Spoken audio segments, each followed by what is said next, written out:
music of his band still ringing in the fading light. St. Peter met him at the gate, said, son, we heard you play.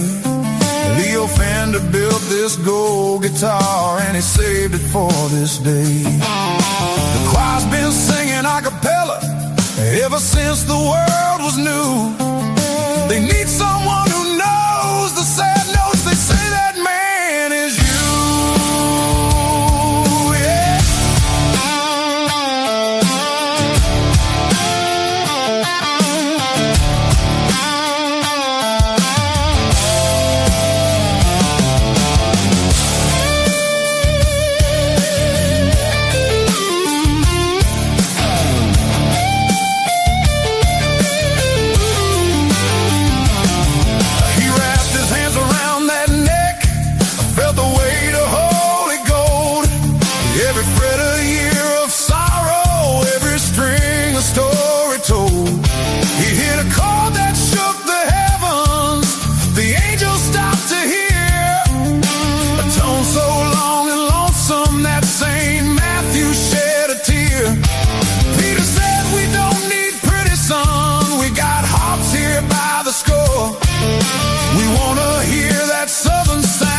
Kept them coming back for more.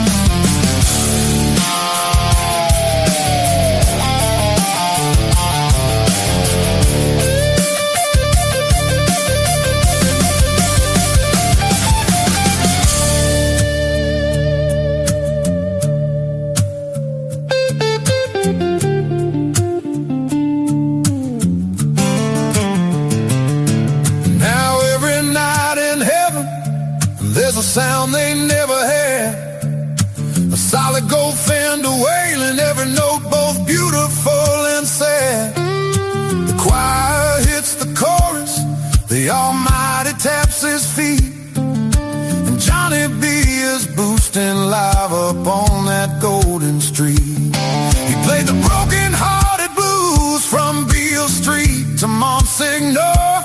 Now he's jamming up in heaven, and he couldn't ask for more. Lay it down, Johnny B.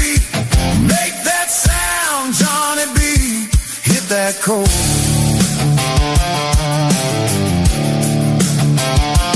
Lay it down, Johnny B.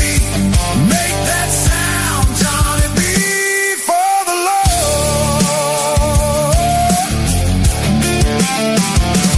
Lay it down, Johnny B. Make that sound, Johnny B. For the Lord.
All right.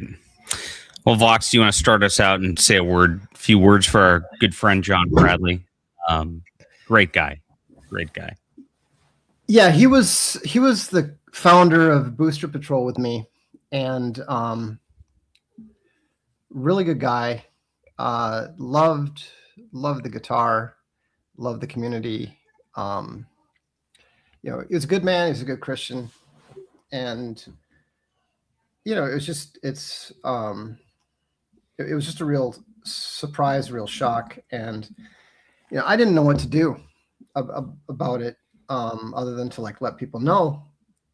And so then, I just ended up writing that song, and that's Nice. that's his type of music, not mine. That is definitely his type of music, 100%.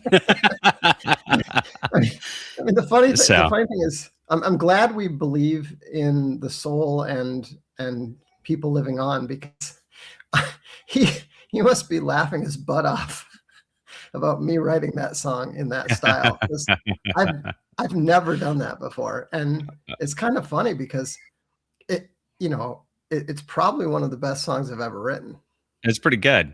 Yeah. Yeah. So excellent stuff. Yeah, it's sad to lose a member of the community, and it happens. We wish him and his family well, and pray for his soul. And we really appreciate everything he contributed. Some really, really entertaining songs. I put the Booster Patrol YouTube link in the chat, guys, if you want to check them out. And remember John Bradley's work. So excellent stuff. All right, that was a downer of an opening. I'm sorry. I don't know, but see, the thing is, yeah, it is, but it isn't. True. Yeah. I mean, what I really like about the song is that it's got this like triumphant spirit to it. True. Yeah. Speaking of triumphant, we win. Indeed, we did. We have officially outlasted Starfleet Academy. That didn't take long, did it? No. I really didn't think that they were going to cancel it until after the second season, because just because of the amount of money they put into it. It's really telling. I actually spoke with my CBS insider about this. Do I want to reveal this on the stream, or do I want to reveal this in a Phantom Pulse paid article? Is the real question. I could do. I guess I could do both. I think you got to do both. I'll do both. So yeah, it is really odd. Usually, studios hide the cancellation of things as long as humanly possible, because they know that the views after they announce something is canceled will completely tank, because a lot of the audience will be like, "Oh, this is a dead show. It's not going anywhere. We're done." Right. And rightfully so. And so you usually have this thing where they're hiding things going on. Now, I experienced this with our other show, Doctor Who, and the showrunner there actually has some statements I want to pull up as well. There's a lot going on right now. He just went off the rails as well. And I was covering that, and I have an insider, of course, at the BBC as well, who's feeding me really good information as well. He gave me all of the plot points of season 2 7 weeks before anybody else knew about it, and I posted it to Phantom Pulse. And they were 100% accurate. So I was like, yes, this is great. But he started feeding me information before even the first season of Doctor Who aired that they were going to be canceling that, and that the actors were already talking about stepping away from the role. And I actually got one of the producers from Bad Wolf Studios, which is under Russell T Davies, a lady named Jane Trantor, who I confirmed worked there, and got her email address, everything. And she told me, "Oh no, nothing's happening. They're under contract through 2028. We're going at least 4 seasons, and this is completely false." Well, sure enough, season 1 comes out, and in the middle of season 1, the companion actress Millie Gibson announces she's leaving the show after 1 season. And then rumors start that the main actor wants to leave the show as well, because he's sick of all the fans hating the fact that their beloved doctor was replaced with a gay black man, and he thought he was going to be a champion of civil rights, and turns out everybody just hated it, and now he's afraid for his career because he's creating a show that's bombing, right? So he wants out of Dodge. Is this the gay black Klingon? Gay black? No, that's the gay black Doctor Who. Yeah, there's lots of gay blacks. Oh, right? Doctor Who. Oh, okay. Yeah, it's hard. It's easy to get them confused. They all wear dresses. I mean, it's very similar. It's hard to keep them all straight. That's actually really good. Get it? Straight. You said that. That's good. Clever. And so, sure enough, like rumors started that it was already canceled about when season 2 was coming out because the ratings were terrible. And they kept assuring, we don't know what's going on. We don't have any decisions yet, and we have a long road to go for this Doctor Who. And they dragged it out and pretended it wasn't canceled. And eventually, the star himself basically leaked he was done around episode 7 of 10, but very close to the end of it, so that they didn't tank the ratings of the show even further, right? Right. And so that's what studios usually do. They don't announce they're canceling things as long as possible. Now, is this the same case in comics, Mr. Chuck Dixon? Like, do they try to hide that things get canceled as long as possible so that people don't just stop buying the comic book? Is that normal? No, not really. No, I mean, they just pretty much know it. 3 months in advance it's the last issue. Yeah, that's because that's when the order cutoff is for the final issue. Right. So that's about that is putting it to the tail as far as they can go with things, because but I'm just saying it's not usual to say you're going to get another year on the book, but then they're going to cancel you after that. They wouldn't tell everybody and announce that it's canceled a year from now, right? Right. That wouldn't make any sense. That's what we've got with Starfleet Academy this week, right? And so that's very weird. Now, what I was told, and this is my insider scoop information on this, is that they did this marketing campaign towards the last few weeks, saying that it found its audience, that the haters went away, things are getting better, and immediately, me and some others discovered that on Rotten Tomatoes, they very clearly put bot reviews up on there to boost the audience review very heavily. It went from 40% audience to 55% audience with 1,500 new reviews in the span of like week 6 to week 7. But there were only 2,500 reviews total. So 1,000 people reviewed it in the first 5 weeks, and then 2,500 suddenly did it and the rating went up. This is weird, right? No. And so we saw this going on in the middle of the show and called them out on it. Suddenly there's this other marketing campaign that starts where the actors are starting to go out and attack the fans. Robert Picardo has been famously going at me over and over and over again on X, which has gained me a lot of followers. I got to thank him for all the growth he's given me. But that sort of thing, calling the fans toxic, the usual that these people do, right? And so then shockingly, it gets canceled. But I thought they found their audience. They said they found their audience, and it's growing, and it's doing very well in Europe, apparently. They always come up with some like weird place. It's the #1 streaming show in Latvia. Yes. Yeah. Croatia, all the kids are wearing Starfleet Academy t-shirts. That's right. It's like, huh. So that didn't work. And obviously the ratings were terrible, and they didn't pick back up even for the season finale or anything. So Paramount and Skydance have been negotiating with Alex Kurtzman and company, who are the people who make this, for the last since middle of last year. And this came to a head a little bit because Skydance and Larry Ellison and all that took over Paramount, of course. And Larry Ellison and the Trump administration got involved and said, we don't want this woke shit coming out on our network TV anymore, right? We want CBS and all this to stop this. And Larry Ellison and his son also want CBS to stop this, right? And they own it. So directives came down, and that's why the great Stephen Colbert is losing his show. Of course, because nobody's watching, and he's a obnoxious person. That may be a mistake, because now they're talking about how he's going to be. We'll cover this. We'll cover this. Don't worry. This is on the agenda. This is on the agenda. Bring back Colbert.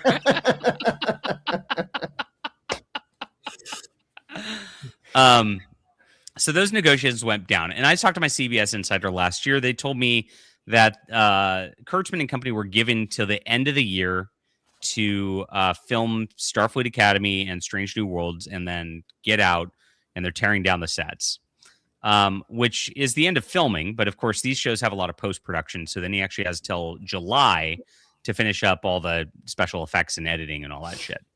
So that's where they've been at. And so this contract that he's had since Star Trek Discovery came out. And do you guys remember Star Trek Discovery? STD? STD.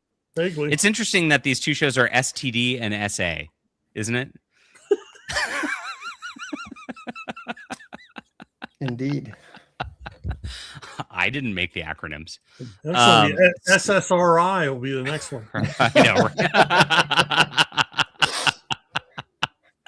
Oh gosh. Well, that's who's writing this. Yeah.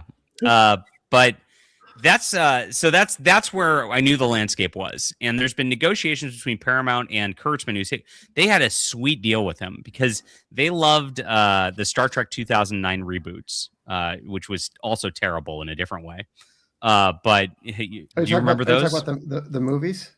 Yeah, you remember those movies where they had the cool young actors? Oh man, and lots of action. Spock fist fighting on top of a spaceship. That's Star Trek for you.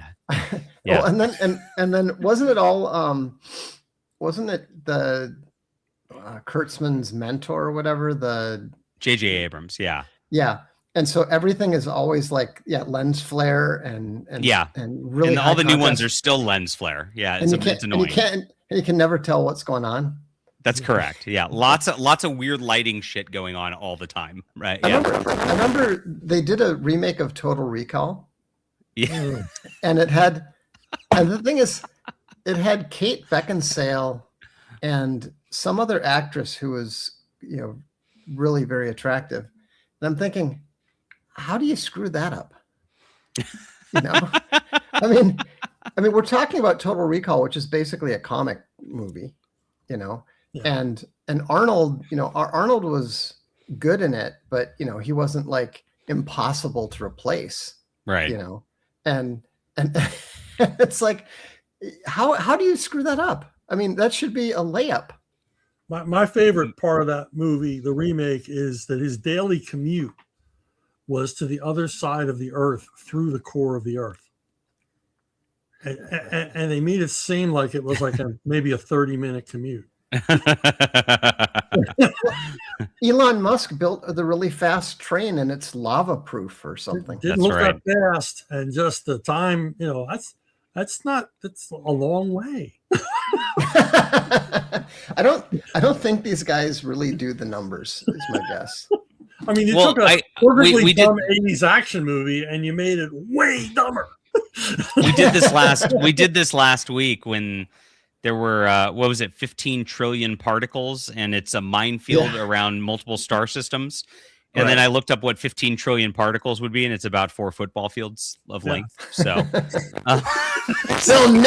they'll never get through it. Like, they won't even notice it.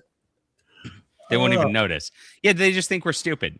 Is what I mean. It comes down to, they really just think the audience is stupid, and they treat the audience stupid as they are.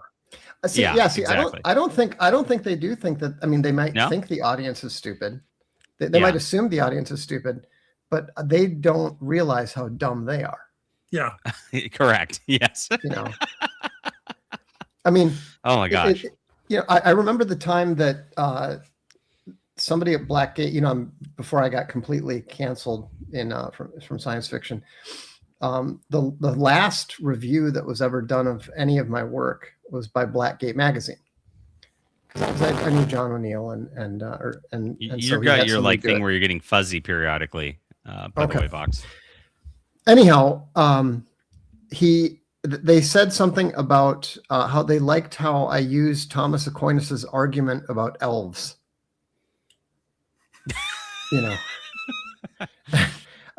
I said I don't know what to do with that one. Thomas Aquinas, the famous elf. The famous historian. Argument about whether elves have souls or not. Yes. It's like the book is called Summa Helvetica. Right. So obviously I use it as an inspiration. Thomas Aquinas did not have a section on, how dwarves sin or, that kind of thing. Yeah, your sound's bad though. You got to fix whatever's going on. Okay, I'll switch it. Okay. Funny stuff. Yeah, this is how these people are. Now, to Kurtzman and where we're at the end of last year, he was given a last opportunity to pitch Star Trek shows to this new regime. And of course, he wanted Starfleet Academy to continue. It's supposed to be a 4-year program, like a normal academy. Ours will be a 4-year program, by the way. I'm working on book 3 right now, and book 4 will happen. We definitely sold enough to where I'm going to keep doing this, because if it's making money, why stop, right? Excellent. Yeah. And so this is in the chat and the guys and the description. If you've not picked up our new book, appreciate it. And so with Kurtzman, he pitched, of course, Starfleet Academy. He pitched a Star Trek reboot called Year One, where they recast Captain Kirk, and of course that spins out of Strange New Worlds right now, where they're going to basically reboot the original series again, right? Yeah, you look like you're thrilled with that. Let's look at Chuck, and Chuck will be our studio executive just based on his expressions. And is he greenlighting this? No, Chuck is not greenlighting this. Get out. The next thing he wanted to do is an Reboot. office. Reboots are tight. That's right. Reboots are tight. Reboots are tight. The next thing he wanted to do was a office style, like you remember The Office with the dorky guy, the Dunder Mifflin paper, yeah. But Star Trek, so an office workplace comedy, but Star Trek. Oh, studio producer Chuck Dixon says no. Everybody, no, get out and take your car, and we're erasing your name from the parking spot. He is not greenlighting this show, guys. Never darken the studio again. Chuck just looks sad. Yeah, these people, really, they just have no creative bones in their bodies, and they just go, let's do Star Trek, but this, right? Right. And how do they pitch these things at all these writers' conferences, right? It's always, think Dresden Files meets Rick and Morty, right? Yeah, right. That's how they do it, right? And that would be so awesome. Now you're super quiet and we could barely hear you, Vox. Hey, that's not my fault. That's not my fault. I'm on. I got it on. Edit mics. Your automatic volume. I don't know. Okay, well, I'll see what I can do. You sound better when you're leaning up close to whatever you're leaning to. So maybe that's your mic. Okay. But okay, so apparently he gave 2 other pitches. I don't know what those pitches are. But those were in there. And apparently the studio executives were about as impressed as Mr. Chuck Dixon here, is kind of what happened. So shocker, right? And so they did not come to terms on a deal. Now, Kurtzman's got a weird lucrative deal where he's made a shit ton of money off of destroying Star Trek over the last 10 years. Apparently the guy's worth over $300 million now. And yeah.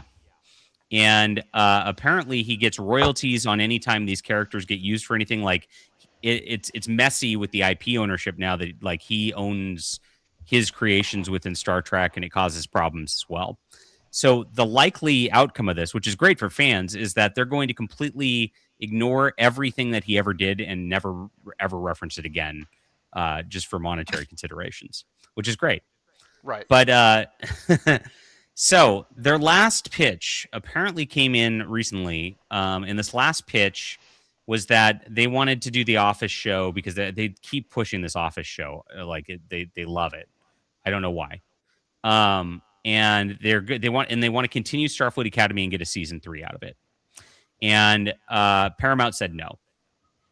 As this came on, and here's my exclusive that nobody else has from my CBS studio thing. I mentioned the botting of Rotten Tomatoes scores to try to boost their deal. Apparently, Kurtzman's studio also bought bots to try to increase watch time to fudge the numbers of how Starfleet Academy was doing, and got caught. This is what my inside source says. When that happened, and they were in negotiations to actually give him a season 3 because he said that the ratings were picking up, right? And they found their audience, right? They found this out, and that's why we're getting this early cancellation notice. Paramount wanted to send a message saying, screw you, you're out. And that is why we've got this like a year ahead of time announcement that the show's canceled. Yeah, that's a big one. So botting your views. Well, especially when they're, I mean, he literally said they found their audience. You know, they right. did. They did. They generated it. It just wasn't people. Yeah. Well, I have some insiders too, and I found out the titles of the 2 other pitches they were doing. What are those? Gorn, it was Gorn in the USA, and and No Vulcan Way. So clever. Nice. Still, you know what? Those would still be better than anything they've come out with in the last 10 years. True. But it's hard to beat the gay Klingons. Yeah. So I mean, there is one way. You know, you can have a gay show. And I mentioned another gay show, and you know, it's hard to, you know, you mix them up quite a bit. But why, because we have this, why don't they do something obvious like the L word in space?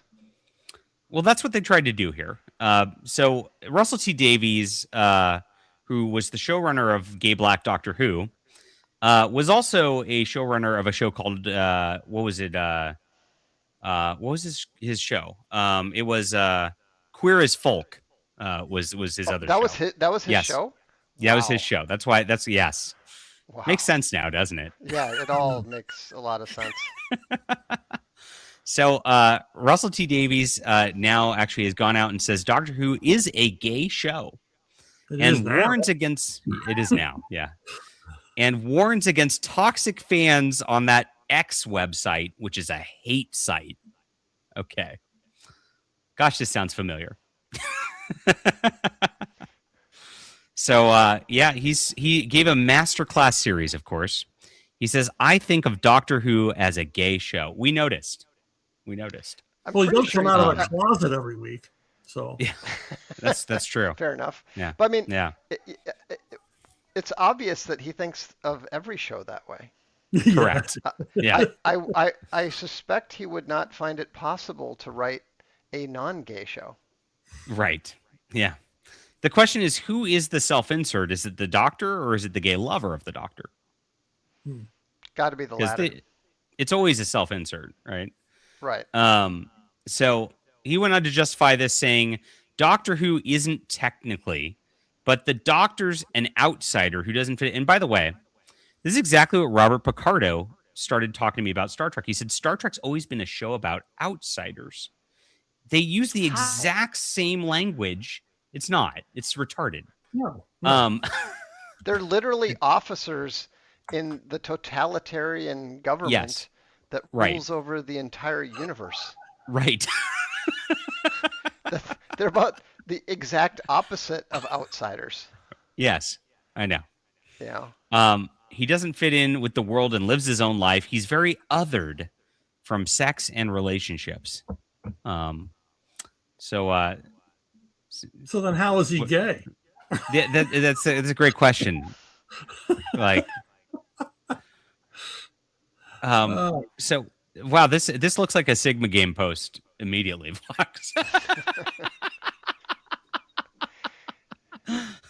What would you call this here? Gay. Gay. Who is gay? You are gay. Why are you gay? I mean, there's nothing Sigma about that. It's kind of what would you Omega E? A gay? Yeah, is it like the gay version of Gamma? So think about that. Like, because gays are actually more vicious than normal people in terms of this type of thing, and actually more shallow generally. So I mean, if he's othered within the gay community, I mean, it's like a gay version of Gamma. Right, but he is. Look at him.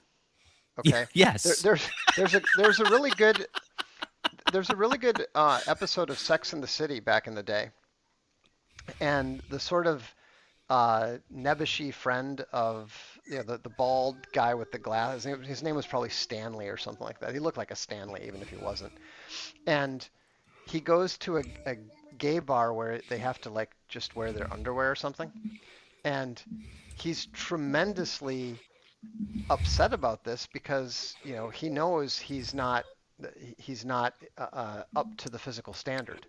Right. And I mean, it's a really brutal environment. Yeah. It's much more cutthroat than the heterosexual, and way more cutthroat than the lesbian communities. Oh yeah.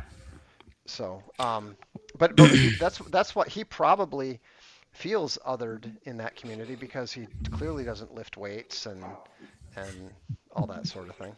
But he's a movie star. Well, I mean, sure, I'm sure that's what his where his appeal comes from. Yeah, of course. Hey, what can you do for me? But for men, we don't look at men and go, hey, you can probably afford some expensive prostitutes. You're high status. Right.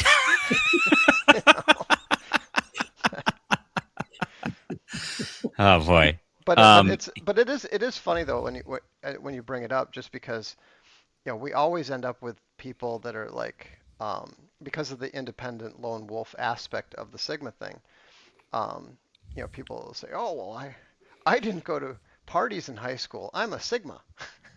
Yeah, I know. Yes, you're like, I know. So my question. No, you're just a dork. Yes. Well, the question that always makes the whole thing clear for them and helps them understand it better is always, okay, fine. How many professional cheerleaders have you dated? Dallas Cowboys, Denver Broncos, whatever. And then they're like, wait, what?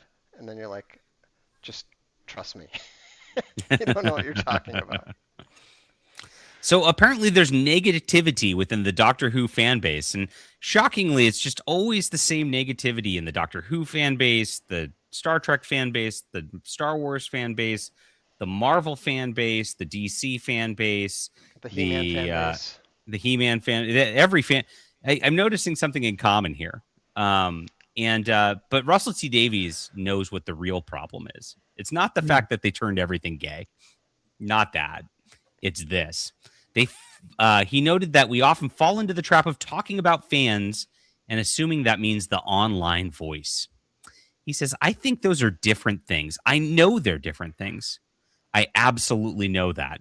Yeah, he sounds like he's convincing himself. Well, and especially because where are the ratings? Like, if it's just some random people online, why are the ratings down? It makes no sense. It's just a small vocal minority of toxic people. And it's true. But see, the thing is, there is an element of truth in that. It is a small minority of toxic people who are saying toxic things. That's true. It doesn't change the fact that everybody else hates it too. They just they can't be bothered to tell you how much they hate it. Right. They just don't watch it. Right. Like the toxic voices like you are doing him an important service of letting him know what everybody thinks. Right. I don't watch it, and I think that. Yes. I'm not part of that toxic community. I'm not even on X. I don't talk about Star Trek or Doctor Who ever. Well, I make you, to be fair. But I still hate it. Yeah. So we continue. That online voice, which is hostile, exists on X, which is a hate site. There you go. We shouldn't be. It's filled with hate. I'm not filled with hate. I'm not even allowed there. Yeah, that's true. We shouldn't be surprised to find hatred on it because it's a hate site. It's very dangerously assumed that it's a fan voice. Look at that. Wow. He went on to argue that social media, combined with what he described as the collapse of journalism, has allowed racist and homophobic views to gain greater visibility. I think he's mad at Fandom Pulse. Okay. That's where the danger point happens in the minority voices slipping more and more into the mainstream. because suddenly they're in newspaper articles. Suddenly you find critics quoting those voices. By the way, yes, and we do. He's definitely talking about Phantom Pulse there. This is 100% about Phantom Pulse, and I can prove to you this. This is pretty neat. As an aside, you find the critics. This comes from The Direct, which is a mainstream news website. Longtime comics writer criticizes James Gunn's stupid Supergirl portrayal. Why bother seeing it? We're going to learn about this longtime comics writer who said this. It's pretty neat. He's full of hate. What do you think about this guy? Do you think he's full of hate? This guy who said this? No. Well, who said it? Did I say it? Oh, Chuck. Yeah, you said this. That was you. Well, I say don't see it. I don't think I said don't see it. I mean, you don't want to see it. No, you didn't say don't see it. You said why bother seeing it? Why bother seeing it? Yeah. I mean, stupid approch. It's okay. You said this in an interview with Phantom Pulse, as a matter of fact. Oh my god. Yeah. Oh my gosh. You mean that hate site? I talked to them. So Shame. I really think Russell T Davies actually was talking about us. I'm sure it was. To be honest. So the DC comic book writer directly criticized the film's tagline and the key from the trailer. He argued the creative direction misunderstands what makes the character compelling and called the approach stupid and questions why audiences would connect with a nihilistic version of Kara Zor-El. Yeah, sounds reasonable. So, yep. I gotta say, I disagree with both of you. What's that? I mean, to be honest, you put a reasonably cute blonde in a Supergirl outfit, and I'm in. Well, are you? This. I'm not the comics purist that you guys are. It's just like, How do we reach him, Chuck?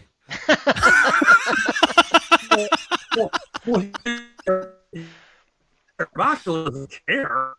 The opinion is null and void. Okay. Oh, yeah, that's true. I couldn't agree more.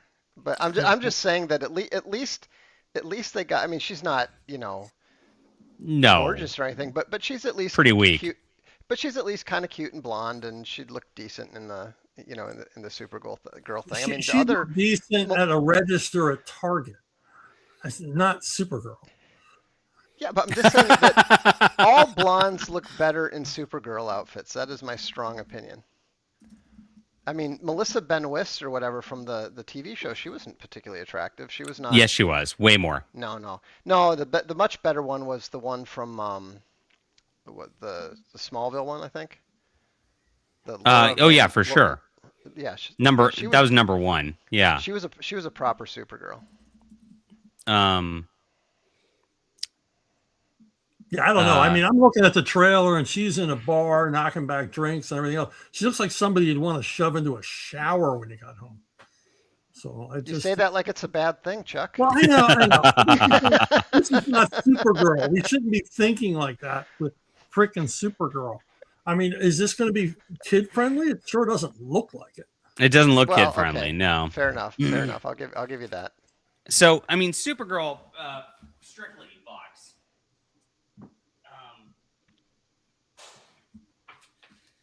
As the world's foremost Supergirl expert, I gotta say, Supergirl is meant to be a kiddie, wholesome cousin of Superman. Okay. Would you agree with this, Chuck? Oh, absolutely. Yes. Absolutely. Okay. And this comes from the old Action Comics, of course, version of this. And that's what the character was for a long, long time. In the 1970s, they kind of had her go to college and aged her up a little bit. And she was starting out in college and was that was in who wrote that 70s series? Do you remember that? No 70s Supergirl comic. It was somebody who didn't want to be writing it, but it was the only way they could get a job at DC. Probably right. Absolutely. It was a 10-issue 1972 to 1973. Any characters no one wants to write, I'll write them. And it was written by Cary Bates. I don't even know who that is. Oh, wow. Yeah, he was an old school Cary Bates. You know? Okay. Oh, Marv Wolfman and Len Wein actually wrote a couple issues too. Well, they were breaking in. Carrie Bates. They were breaking in at the time. I'm not writing shit anymore. Give it to these kids. Arnold Drake wrote an issue too. Wow. I mean, so it looked like this was a 10-issue series where multiple people were writing it. So it does look like nobody actually wanted the assignment, and they just kind of cycled them around whoever was in the office at the time, right? Exactly. Yeah. And that's probably why there were. That's probably why there was no consistency to the book, right? I remember asking Archie Goodwin once, are there any characters at Marvel nobody wants to write? And he goes, yeah, Spider-Man and the Hulk. So nobody wants to write Spider-Man or the Hulk? Not in the 70s. Nobody wanted to write them. Oh, in the 70s. A punishment assignment. So. Wow. That's crazy. It is. Especially Peter David stuck on the Hulk for a long, long time, too. Well, this was way previous to that. David. Yeah. So who's doing the 70s? So Bill Mantlo's was in the 70s. I know that. But his was pretty short too. No, that was not that bad. It was a few years. Mantlo was. Yeah, well, Hulk in the 70s, a lot of it was Gary Friedrich, Roy Thomas, Archie Goodwin. They sort of did a round robin. Okay, so, interesting. And nobody wanted to write it. I didn't know that. So they canceled that Supergirl after 10 issues. Then they tried to send her to a different college and gave her a different secret identity. This was The Daring Adventures of Supergirl in the early 1980s by Paul Kupperberg, and he actually wrote the whole series. And he did a great job. I love that. I like his writing quite a bit. Now, he is Trump deranged and then got mad at me and blocked me because of, the usual. But I do like his writing quite a bit. Yeah. And then they canceled that. Maybe there will be a way to talk to him and when it's not on social media. But they canceled that because they called him up one day and said, "Hey, we're doing Crisis and we're killing Supergirl. So sorry." And then they let Supergirl rest for a long, long time, and then they did these like fake Supergirls. You remember the fake Supergirls? Or I guess there was one fake Supergirl, Matrix, right?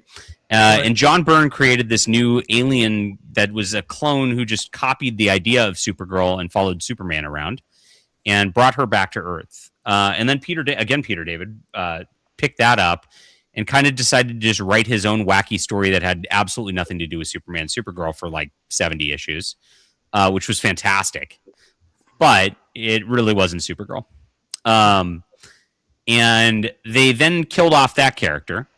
They like to kill off the Supergirls quite a bit, right? DC generally likes to kill female characters as a rule. Would you say they'd put them in fridges quite often? Yeah. Whenever there was a character, why did they do that? Kill, it's always a woman. I don't know. It's like, well, how are we going to kill this character, this woman? I said, well, why do we have to kill her? Why can't she just go away? Yeah. Why can't you just like marry a non-superhero and just have kids and live her life? Yeah, I mean, we had this in Nightfall. We had this Dr. Consolving character who gives Bruce Wayne therapy to help him heal his back. And at the Bat Summit, they go, okay, well, her story's over with. How are we going to kill her? I'm like, why do we have to kill her? It does raise some real questions about, what's buried under the Marvel parking lot or the DC parking lot. Yeah, jeez. Hey, Marvel's the house of ideas. DC is the house of secrets. I don't know what the hell that company was about. So this is a pretty hot take. So Gail Simone, not wrong necessarily with kind of how she got famous. No, I don't know. Yeah. I remember when Devin Grayson was there writing, and she was talking to me about her career and everything else. I said, well, don't get too comfortable with DC, because if they find another female writer, you're gone, because it's like Highlander. There can be only one. And when they canned her for Gail Simone, she was like, Chuck, you were right. You tried to warn me, and you were right. So that's what happened, because I wondered, because I was a huge Devin Grayson fan. I loved her work. I thought she was fantastic as a writer. And and suddenly she just disappeared. And I was in junior high, so I had no idea. I'm like, why is this person no longer anywhere? And I had no clue at that point. Interesting. Yeah, he replaced Joe Duffy, who replaced Louise Simonson, who, it just goes back and back and back. And they get less and less talented as they go along too. Sounds like. Yeah. Now we're at what? Who's a now we have weird YA writers who write like lesbian romance and then shove them into superheroes, and that's the degradation over time. Well, they're probably all women now. I don't know. Are they women though? Are they? Are they? Yeah, it's all the self inserts. Because the person who writes Supergirl now is this person. Don't do it, John. I'm doing it, John. I'm doing it. I'm doing it. Do we actually have a? Here we go. We have an interview with this wonderful woman who writes writer. Supergirl, female writer, Sophie. Oh my! I have not watched this interview. I know nothing about this, so I cannot speak to it. Here's Sophie. But I bet he talks like this. Like fashion is like a big. He has a deeper voice than me by far. That's.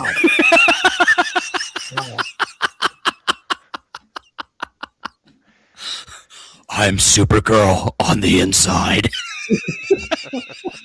Point in those 70s comics in particular, like even outside of where she gets all these new costumes and stuff in like adventure comics, but like in like the Solo 1972 series, it's like every outfit, like even when the characters don't comment on it, is like, I don't want to say like get off my show. Thank you. Gosh. So that's how Supergirl got destroyed in a nutshell. My goodness. Bring up the most recent comment from Popcorn Power. The Supergirl.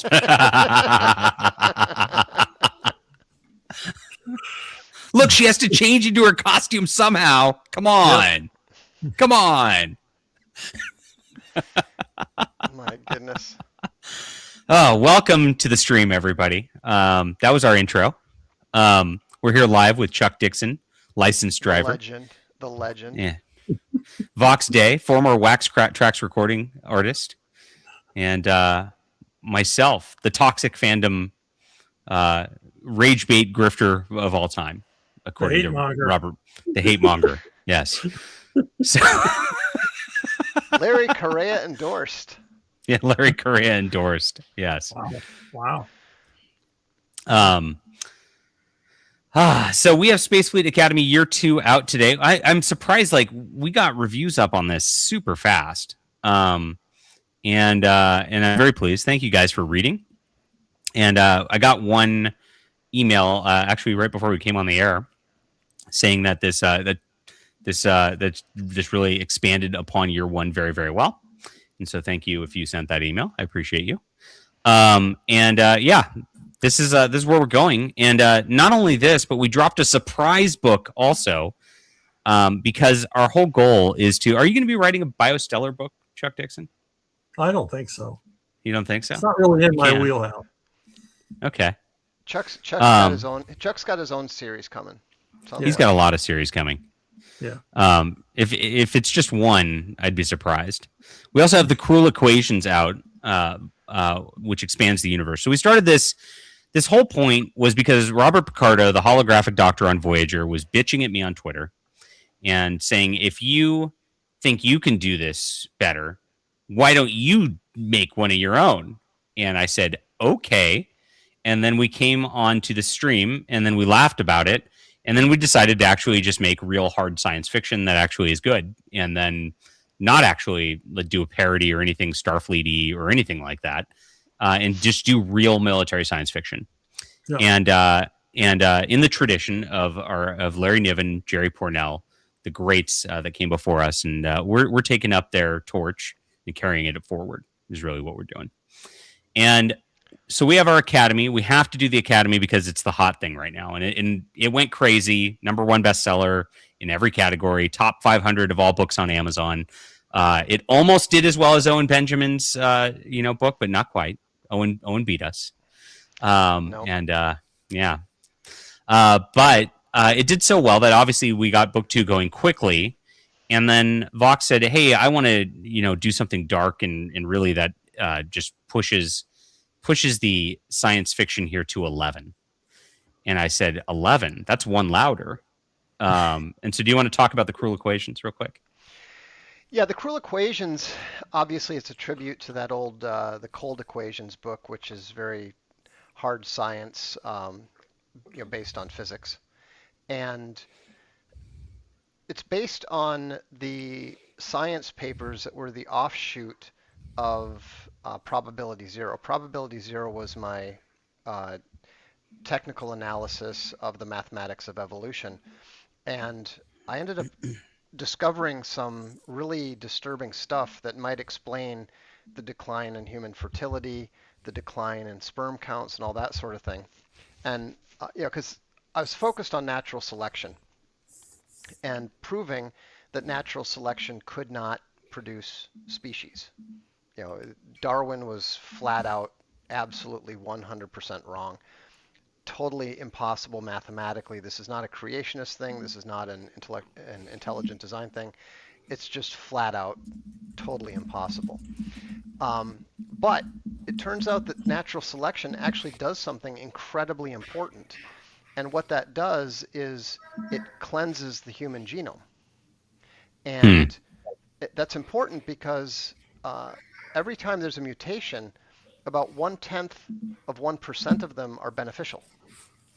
And about 30% of them are neutral, and the rest are what they call deleterious or negative. Now, natural selection tends to weed out the deleterious things, but the fundamental problem is that because of the improvements in healthcare, because of the improvements in sewage systems, and just the general progress that the human race has made, natural selection stopped operating on the human race about the year 1900. And I won't bore you with all the details, but we figured this out by developing something called the selection turnover coefficient, and it's very technical, but we went into so much detail. I mean, I was like accessing the ancient DNA databases and doing these analyses of 17,000 ancient DNA samples and all this kind of stuff.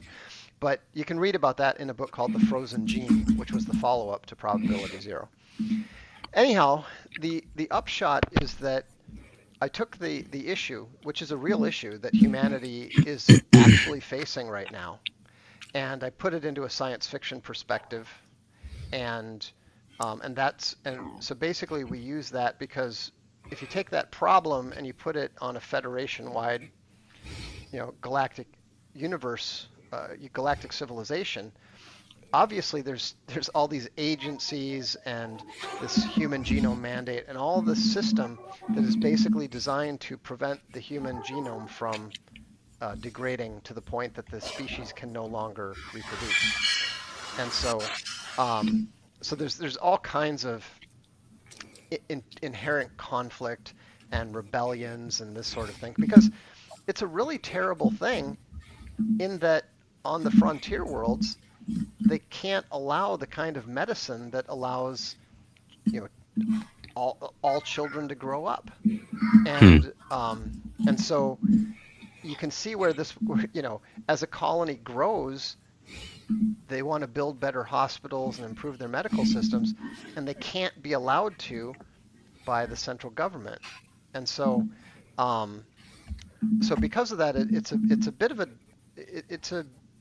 of a dark perspective, but it's a very realistic one. I mean, this is some of the hardest science fiction you will ever read.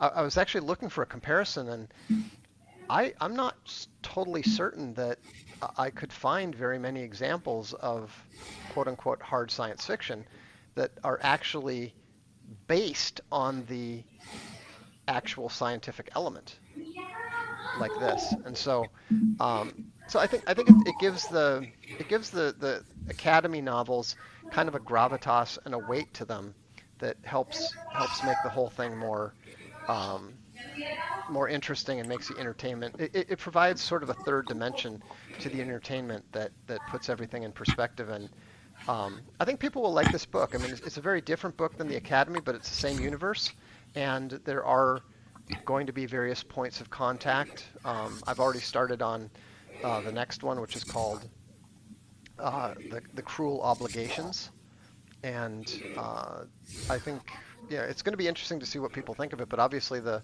first review is good. Yeah, it's excellent stuff. I love how this expands the universe, and they're not going to directly cross paths, but what's going to happen is we have an academy, and academy is going to have graduates, and there's elements of the space fleet here.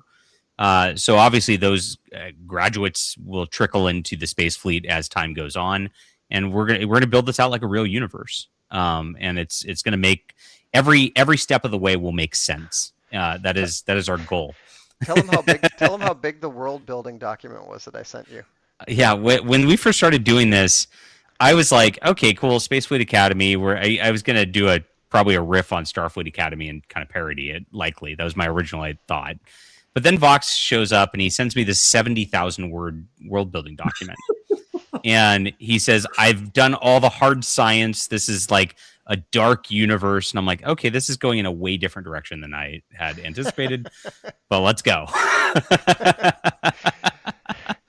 This is Archaven, not Disney. That's right. Yeah, I forgot I'm working with a Dark Lord, not a princess. So, yeah.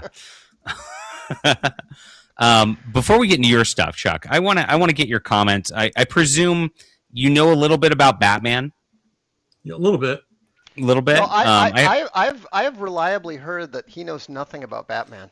I have heard that on the internet. I have read that on the internet. Well, there's a guy who currently is the writer of Batman, and I discovered this issue today that there's this new issue. You remember Dinah, the Black Canary? Did you create that character? No. No. Golden Okay. Age character. Yeah. That was Golden Age character. Okay.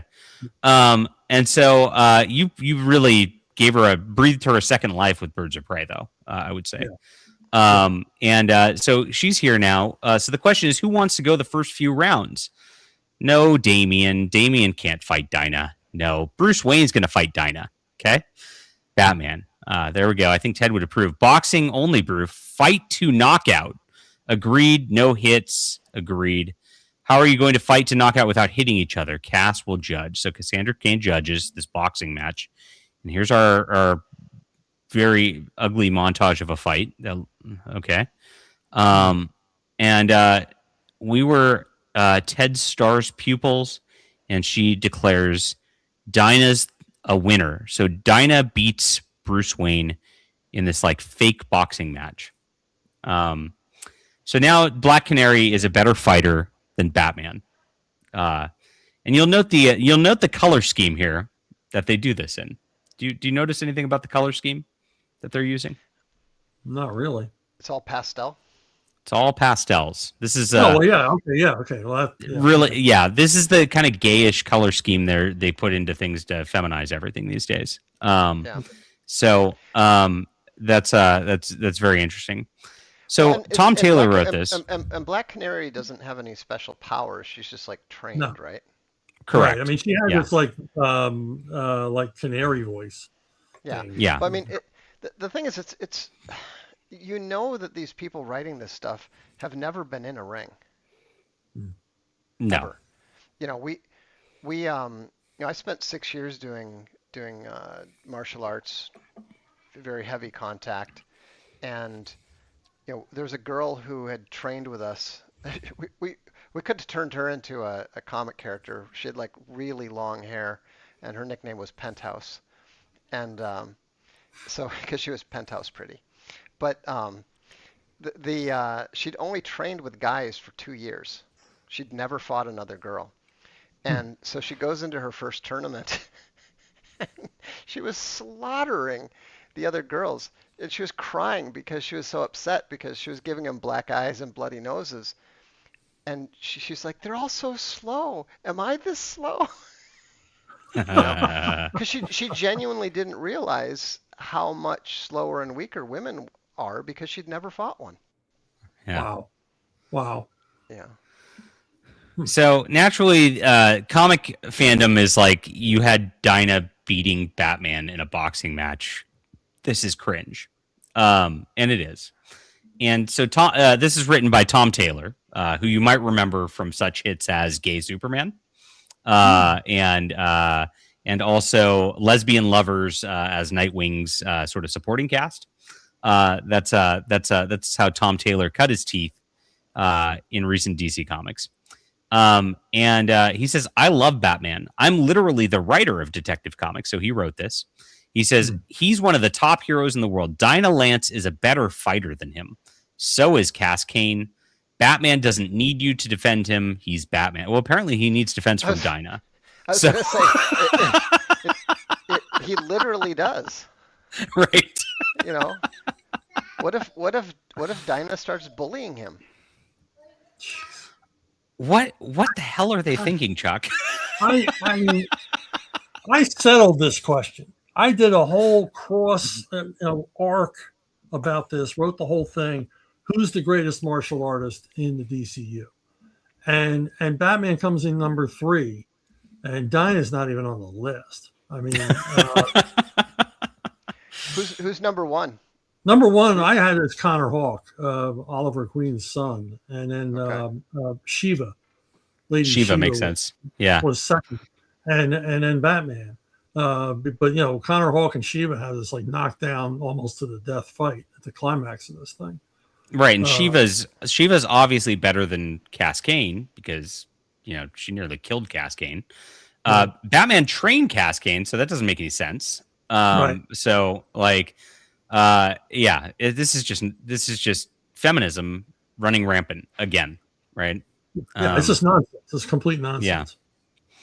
So Bright, thank you for being here, brother. I hope you've been doing well. He says your mic is in scream mode. Is that my mic that's in scream mode? I think so. Gosh, I thought your mic was bad. What the heck? Gosh, mine was too quiet. Mine better now? It up. Is that better? Yeah. Cool. Sorry about that. Thank you for telling me. Disregard the chat? Oh, okay. I don't know. I'm not peeking as bad as many live streams. Yeah, the problem is the Mac, whenever you connect your mic, and it resets it and like auto adjusts it to what it thinks. So, okay. It's perfect. Cool. Okay. Good to go. So this is where it's at. Tom Taylor causing controversy again after his Gay Superman crap, which was worse than this, to be honest. And there it is. Batman's an all-rounder. He's great at many things, not the best in any. Well, he's the world's greatest detective. I mean, so that's not true. I mean, why would you want to diminish Batman? I don't understand this. Because bingo. Because they're low status men and they can't identify with somebody who's the best at anything. That's I mean, true. do you remember when I had him meet the Punisher? Yeah, and I do. He let the Punisher have one punch, and then that was it. He caught his next blow in his hand, and then just knocked him down with one punch. I mean, did Batman? I mean, oh God, this is so. Does this infuriate you worse than it does like the average reader? Or yeah. I mean, I really like Dinah as a character. Obviously, I wrote her in Black Canary and everything else, but she's not the toughest character in the DCU by any means. Right. It's crazy. Oh man, Batman is a fun guy like this. It's one of those things in the end, above all else, the darkest of times, when the elder gods are eating the universe, Batman will be there along Superman because they're the boys of comics. For someone to be better than Bruce at something isn't that he's lesser or dumb. It's that person is insanely capable as well, like Batman, with a few extra dedicated stats aimed at one trait instead of being so spread out like Bruce is. So these people turn everything into video game RPG stats. Right. And it's boxing. It's boxing. Right. There's no way a woman can beat a guy at boxing. Yeah, this correct. is never going to happen. Well, but what if it's boxing where you don't hit each other? Yeah, which is like, what the hell is this even? and didn't they say it's to knock the other person out? Correct, which didn't happen yet. Yeah. So why is she the winner if no one? I think what they're trying to do is they're trying to do the thing where the touch schools, we used to call them the tag dojos. They try to argue that it's just as good to just tap the person because that means you have control and blah blah, and which is total nonsense because guess what? When you're not going to get your body rocked or your head snapped back walking into a punch or a kick, right, you behave very, very differently. You know, I got kicked out of my first. In fact, our dojo kind of had a tradition because we always trained from the very beginning to fight properly, and then we would go to a tournament as like a gold belt or whatever, your first tournament, and you're used to seeing people like this, right? But because at the low levels they don't allow head contact, so everybody would come in like this, with their hands like right in front of their chest, right? And so you would just automatically punch the person right in the face because they were wide open. Yeah. and so you get the warning. I actually got kicked out. First I did punch the guy in the face because he lowered his guard. I got a warning, and so then I hit the guy in the stomach hard enough to double him over and put him on the ground, but the referee claimed he didn't see it, which I'm like, he's on his knees, doubled over. How do you think that happened? And the referee's like, hey, I didn't see it. Anyhow, I just went and just threw an absolutely vicious rear hand at the guy's jaw, putting him down again illegally. And I just snarled at the ref, "Did you see that?" And the funny thing is, I got kicked out, of course, and I thought my sensei was going to die laughing. I mean, for about the next 3 weeks, everybody was always saying, "Did you see that?" Go back up to those pages. I want to see that one panel again. I want to highlight this real quick though, because this guy says, sorry, I have to agree with him on this one. And look at how Tom Taylor treats the fan. It's not an opinion, it's canon. He does this shit. I'm in charge of Batman. It's not yours. Like it's like these people act like such assholes all the time. It's really like they do this. It's like, it's painful. But which panel did you want to look at here? This one at the bottom. The one at the bottom? Yeah. Look at the reach. The difference in reach. She'd never get near him. Never land on anything. No. This is so stupid.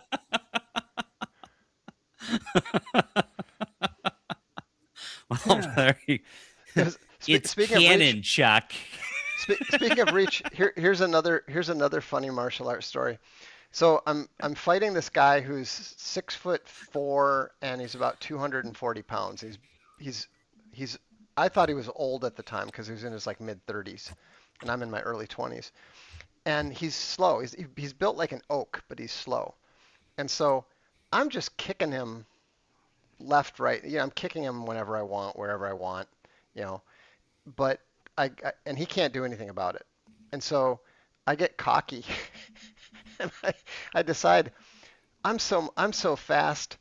I can beat him with my hands, even though his reach is like twice as long as mine, right? And so because I'm only 5'9", and so I go in, and next thing I know, there's something very cool against my face, and I see all these like these things that are like perpendicular to my vision. And then I realize I'm lying on the concrete floor, which feels nice and cool, and all the things that are perpendicular are legs. I walked right into a rear hand jab, and he put me out instantly. Wow. I mean, it was kind of funny because he was being very solicitous, because I'm like, I'm fine. My sensei was safety conscious, so he's like, no, you're done. If you get knocked out, you're done for 2 weeks. You can't fight for 2 weeks. I'm like, okay, fine. And so we're upstairs, we're having a drink afterwards, and they're like, yeah, are you sure you're okay? I'm like, I'm totally fine. I can drive home, no problem. And and one of the guys, one of the real hardcore guys was like, he's being really solicitous right now, but he can't wait to get home and tell his wife he knocked you out. But to be clear, you don't normally, when you train, you do not go to knockout.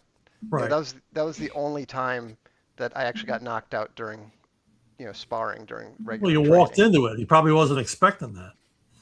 Well, that's actually what a lot of people don't realize is you don't get knocked out because somebody hits you so hard.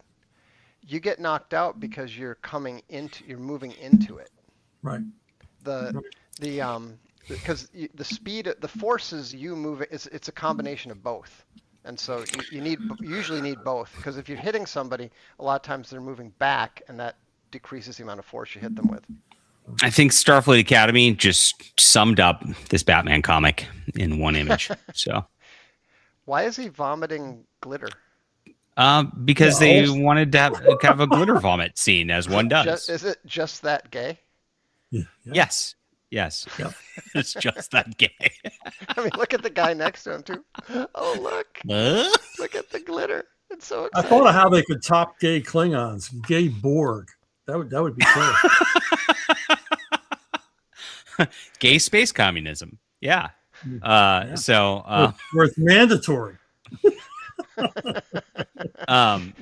So yes, before we get into Robert Picardo and the fun stuff that went on today, I do want to give Chuck a chance to have a commercial timeout. Was it a capitalist timeout? Is that what Mr. Limbaugh used to say?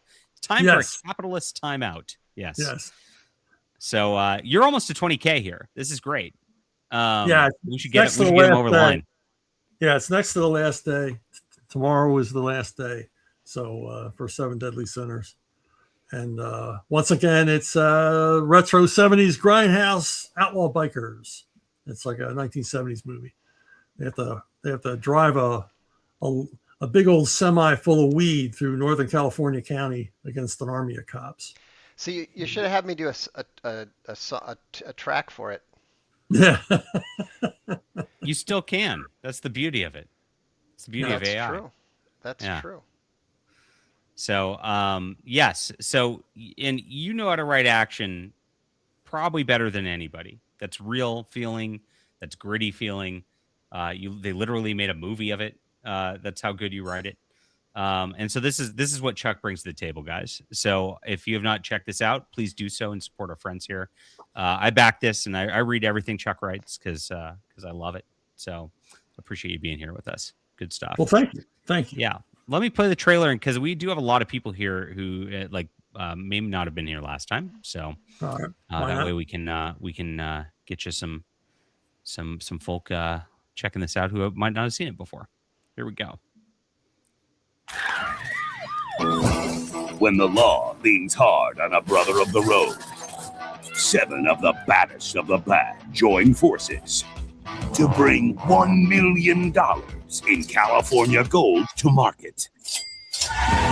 In the wildest, gnarliest, deadliest rally race ever. Over 100 pages of rubber burning, road raging, gear jamming, gas guzzling action. They're wild. They're free. They don't give a damn. A retro instant classic of a lifetime in the making.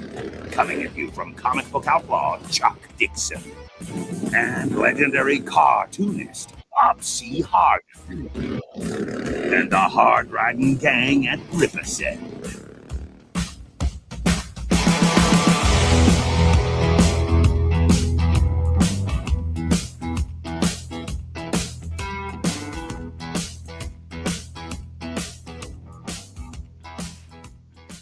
That's good. I like that trailer. Yeah, that song has a John Bradley vibe, I got to tell you. It's like he's smiling on us. So they did some good work on that. Good stuff. So, yeah.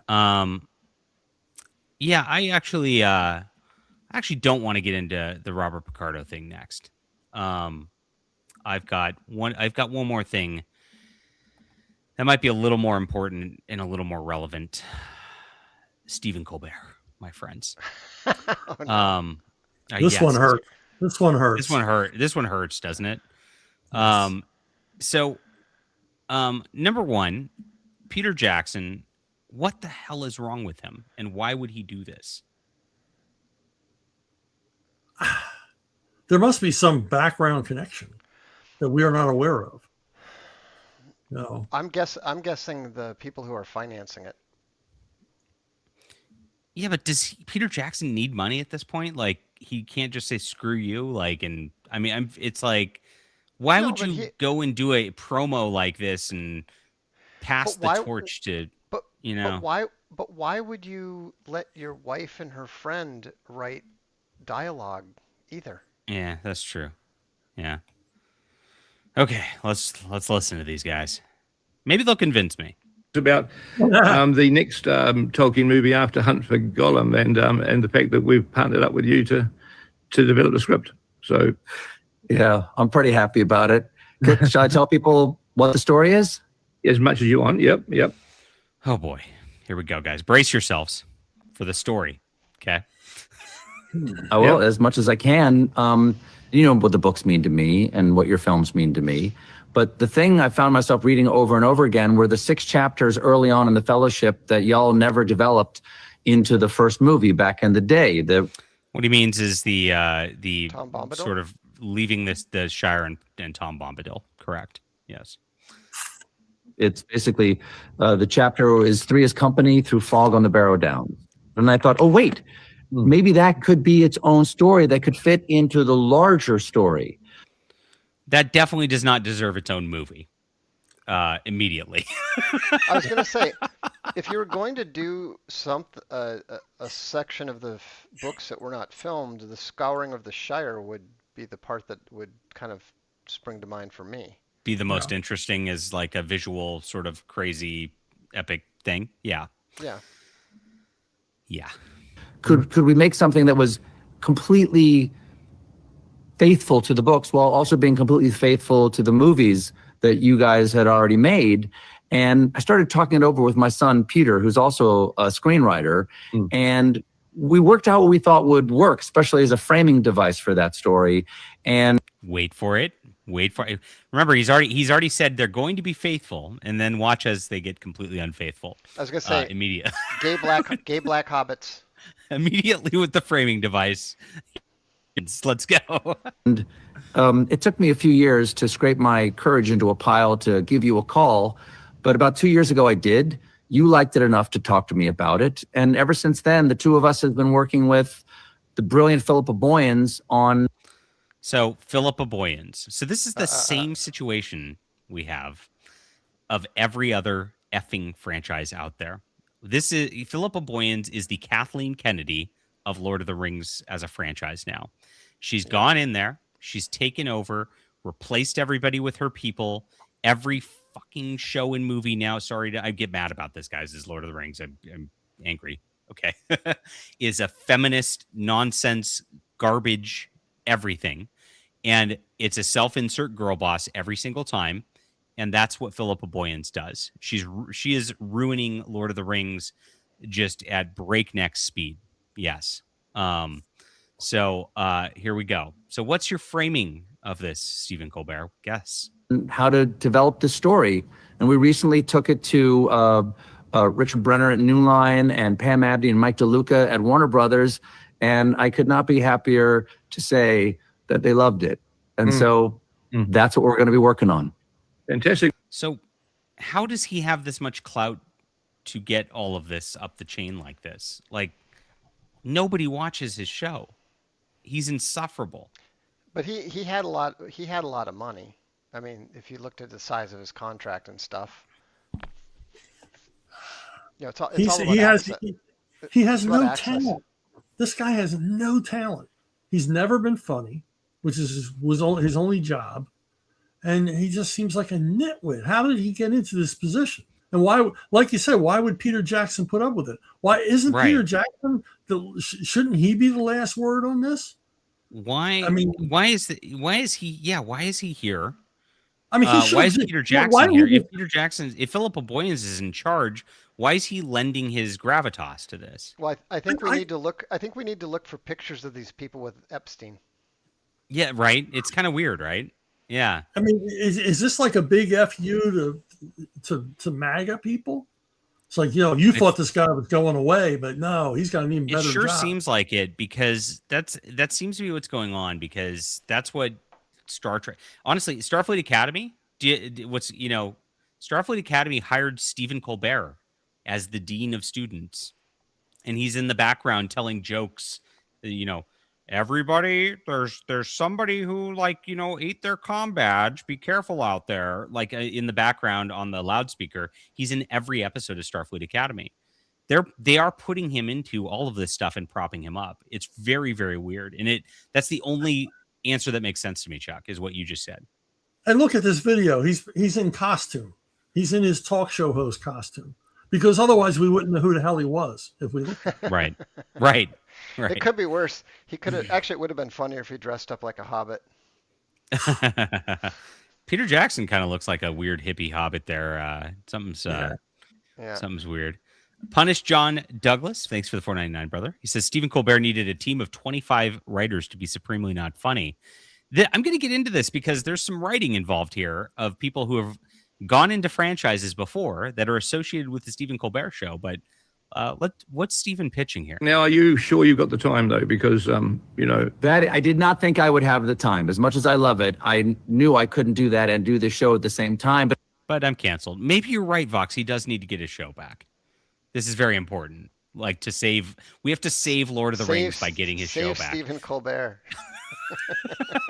It turns out I'm going to be free starting this summer. Isn't that fortunate? And this lends credence to Chuck's theory that this is a big FU to MAGA, because he's being passive aggressive right here in this announcement about it. Like this is a direct, firing me? I'm doing Lord of the Rings, bitches. Well, right? I actually think that I don't think that it's necessarily that, because frankly, it wouldn't matter who they picked. It would be an FU to everybody who's a fan of Tolkien. That's true. But what I do think it is that, the servants of the dark, when they fail, if their time is not up, they have the right to do something. He hasn't been his time is not Colbert's time is not up, so he hasn't been thrown by the Black Rider yet. Right. It's coming. He just got thrown thrown accidentally because he sucked.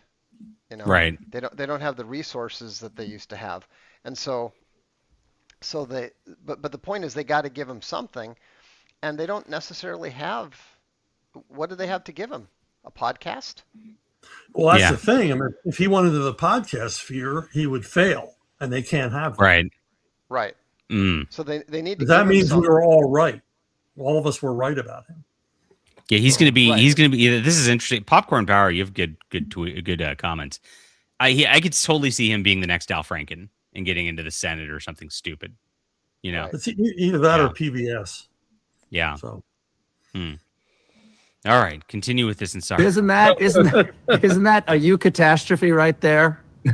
So if you'll excuse me, I've got to finish a television show and I've got to write a movie script, but I will see you all in the Shire. Okay. All right. So they didn't actually talk about the framing wrapper, which he wants to do.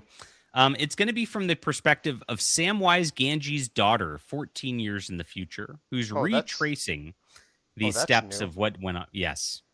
Yeah. Retracing the steps of what went on before and having her own adventure. So yes, it's going to be a strong female lead Hobbit.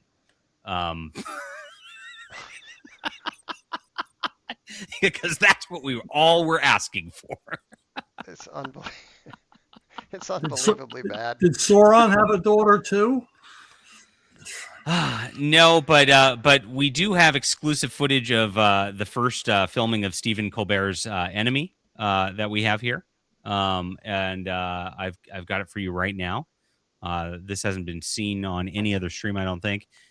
There it is, Stephen Colbert's Enemy movie.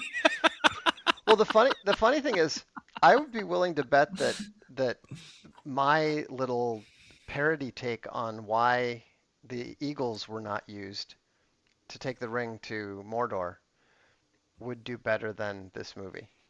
Yeah, because at least you get a nice epic battle out of it.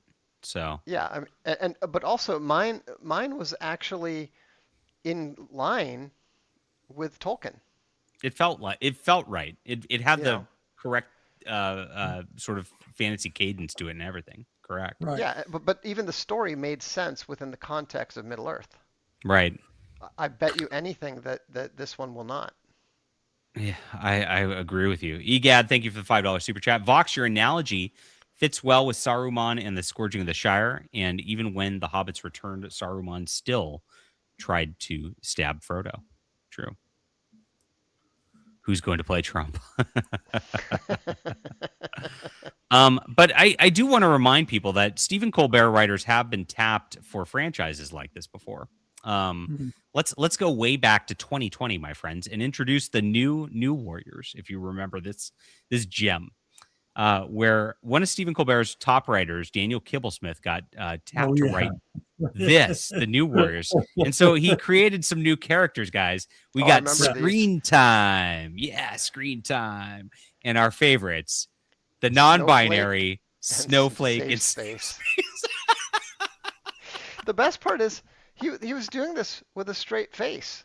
Like, this looks like a parody that Archaven would have published. Right. Yeah, he was practically crying as he described these characters. Oh gosh. So was I, but I was just laughing. So this is what's coming to Lord of the Rings, my friends. This is the absolute state. My God. Oh, it's so sad. So sad. Oh, terrible. Well, yeah, I mean, well, we've got books and we just got to write all this stuff off because it's completely gone. Now, I made a couple of things. My Starfleet Academy stuff's been going crazy. I got on Fox News, guys. The boomers were reading my tweets and yesterday, and on Starfleet Academy being a failure and a disaster. I also got somebody wrote an article on PJ Media about my Starfleet Academy tweets as well. So I started making the rounds. And Elon Musk actually chimed in on one of my Starfleet Academy tweets this morning, agreeing with it. So it's been kind of crazy the last couple of days with just like people calling me and being like, I saw you on Fox News. I'm like, well, I wasn't, but my Twitter profile was. Yeah. And then that really upset one man, really the wisest, smartest of all of us, Robert Picardo. He was very, very upset. Somebody on Social Galactic was really proud of finally being able to say Picardo, retardo.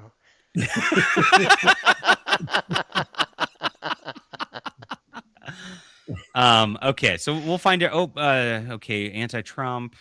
Oh, this one's about me. Hold on, but anti-Trump, anti-Trump, anti-Trump, anti-Trump, anti-Trump. He gave an interview. I'll have to watch that later. Shatner. Yeah, so this is the thing they're doing now. William Shatner, we have to cover this and talk about this. It's very important because they're claiming that Shatner approved of Starfleet Academy and says that it's just as valid in any Star Trek as others, based on some tweets that came out of his account yesterday. It's just as cute and valid. It's just as heckin' valid. And so, of course, as he's passively aggressively getting angry at me, he gets on this too, which let's pull this up. Star Trek exists in more than one world. It exists in the fantasy of science fiction, weird and wonderful things that play unimaginable possibilities of exploration, human endeavor. It also exists in the fantasy of human beings, the perfection of human beings. Okay. Oh, we got the whole tweet. Good. Okay, because it was short. The exploration that human beings have made since the dawn of time and continuing exploration physically, mentally, and morally. It's that aspect of Star Trek that's always loved, blah, blah, blah. Star Trek should exist for a long time to come based on those truths. I, for one, would love to see its continuity. It's with sorrow that I hear about the cancellation of a new Star Trek series. So that's quite the tweet and quite the defense of this. And then this comes on. And then I start to think this is weird. When The Next Generation comes out, there was tons of hate because there wasn't Star Trek. Now, this is weird. and the cast was in fear from the fans. Probably the series with Bakula came out. It was panned by fans because it wasn't Star Trek. Star Trek is different for everyone. Now, they love to use this Next Generation. Everybody didn't like the Next Generation. That's totally false. It's totally false. We covered this last week because the guy who played Riker gave an interview and said when the Next Generation came out, there was tons of hate because it wasn't. He said this exact thing, almost verbatim, right? A couple weeks prior to that, Robert Picardo said the exact same thing. You got to remember, these guys, these are actors, and they are given scripts by a PR person to put out onto their social media accounts. They do not write this stuff. This is, and when it's all the same message that's exact like that, it's not real. These people didn't think this or come up with this for themselves. They don't actually believe this. And it goes a step further with William Shatner as this goes on. No, William Shatner didn't say he was sad that Starfleet Academy is canceled. No, he didn't post this. He has a social media manager who runs his account. The dude's 95. He's not sitting there tweeting this shit. Okay. This came out on Reddit about a dozen years ago. And the Reddit sleuths found that there's a guy named Paul who runs this social media account, and he's William Shatner's handler. So William Shatner did not look at this, did not post this, is not thinking this, has no idea this is even here. That's something that everybody doesn't realize. And so the media is running with this, acting like William Shatner reacts with sorrow to, acting like it's real to try to spin up their deal. You got to remember, all the media then is tied into Kurtzman's secret hideout, who is paying the media to give them positive reviews, paying certain media outlets to spread some of this stuff, and has the PR teams actually writing this stuff for the actors as well. This is not real. None of this shit is real. They're all fake and gay. Okay. Well, the funniest thing is if they would put half the effort into just writing decent stuff in the first place, right? They wouldn't need to do all this. They wouldn't need to do this. And that's the thing. So the Star Trek hate thing is fake news. And I explain this all the time. There was a article in the Weekly World News in 1987. And that article in 1987 was making fun of Star Trek fans for being so voracious. And they made this narrative that they were getting hate and blah, blah, blah, blah, blah. But it was a fake news story in the Weekly World News that was a parody article. That's what they base all this stuff on. And they keep regurgitating this. And they've been regurgitating this for a long, long time, pretending like it was real. And so that's where all this comes from. So naturally, Robert Picardo amplifies that. But no, William Shatner has nothing. He has no idea that's going on.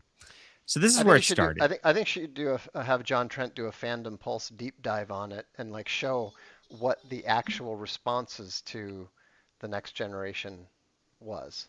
Oh, he won't, but I might do it. I might write a whole book on this. Because I was there. I was there at the time. I remember when the Next Generation came out. It was a really big deal, and a lot of people were excited that it was coming out, that Star Trek was coming back. Now, I personally didn't give a damn, and I didn't watch it because I'm not a Star Trek fan. I was a Star Wars fan at the time. But nobody, hated it because it wasn't the previous Star Trek. Yeah. And there was not that reaction. There certainly wasn't any social justice stuff or anything like that. No, and there's no pressure of fans or anything like that. And it's all fake. And I was growing up. I was 5 years old when it first came out, but I was 10 to 12 at the end of the Next Generation, watching it with all my friends. And we all loved the Next Generation better than the original series. Yeah, that was the reality, is that all the Trekkies liked the Next Generation better than they liked the original. I don't remember anybody ever saying they preferred the original to the Next Generation. Chuck, what about your circles? What are your thoughts on that? Did you ever hear anything that? I remember hearing fans bitching, before the show came on, but fans always bitch before they actually see the product. Right. But after that, everybody was on board. I didn't catch up with it till mid-season 2, which was good because season 1 sucks. Season 1's terrible. Oh, it's awful. It's a wonder it ever made it past that. They're actually using that too as and they're like, well, season 1 of Next Generation was bad. So of course Academy's bad. You got to give it time to find its legs.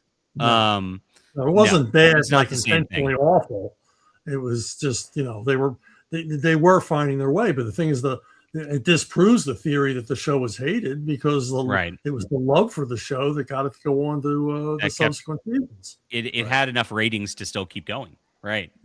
And so this is what Picardo says. So I called him out when it got canceled. I said, you don't have to cynically promote a terrible show anymore by attacking fans, Robert Picardo. It's already canceled. Your contract is fulfilled. Unblock me and apologize to me and the rest of the real Star Trek fans, because he's been calling me names and shit for over a month now over this. And this is such a bizarre thing. There's an old saying in Tennessee, I know it's in Texas, probably Tennessee, that says, fool me once, shame on you. Fool me, you can't get fooled again. George W. Bush. What the hell is he smoking? Wow. Is that weird? Wow. That's very weird. Well, I think he's trying to say Republicans are dumb. Yeah, right. Obviously. Yes. So clever.